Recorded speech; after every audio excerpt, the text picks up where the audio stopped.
నల్ల మేఘాలు ఆకాశాన్ని కమ్మేయగా నిశ్శబ్దమైన అడవిపై వర్షం ప్రారంభమైంది. జల్లు జారడం మొదలై నెమ్మదిగా ప్రవహించే వాగు గట్టిగా ఉప్పొంగసాగింది.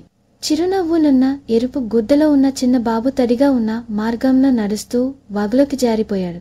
వాగు ప్రవాహంలో కొట్టుకుపోతూ బాబు బిగ్గరగా అరిచాడు. అడవి తీరంలో ఉన్న ఒక నల్లని కన్నులతో ఉన్న పసుపు చిక్కు అరుపులు విన్నది. ధైర్యంగా చిక్కు అడవి తీరం నుండి పరిగెత్తుకుంటూ నీటికి దారితీస్తూ పోయింది. వర్షపు చలిలోనూ చిక్కు ఆ చిన్న బాబును వాగులో కొట్టుకుపోతున్నట్టు గమనించింది. చిక్కు నీటి ఒడ్డున ఉన్న తడిసిన రాయిపైకి ఎక్కింది. చిన్న బాబు తన చేతిని చాపి భయంతో చిక్కుని చూస్తూ కాపాడమని అభ్యర్థించాడు. చిక్కు నెమ్మదిగా ముందుకు వాలి తన ముక్కుతో బాబుని ఎరుపు గుడ్డను పట్టుకుంది.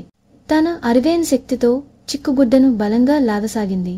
బాబు తీరానికి కొంచెం కొంచెంగా చేరుతుండగా ఆశ చిగురించింది. వాగు ప్రవాహం బలంగా ఉండి చిక్కును వెనక్కి లాగినా అది పట్టును విడవలేదు. ఒక పెద్ద చెట్టు కొమ్మ బిగుసుకుపోయి వాగులో పడింది. ఇద్దరికీ భయానకంగా అనిపించింది.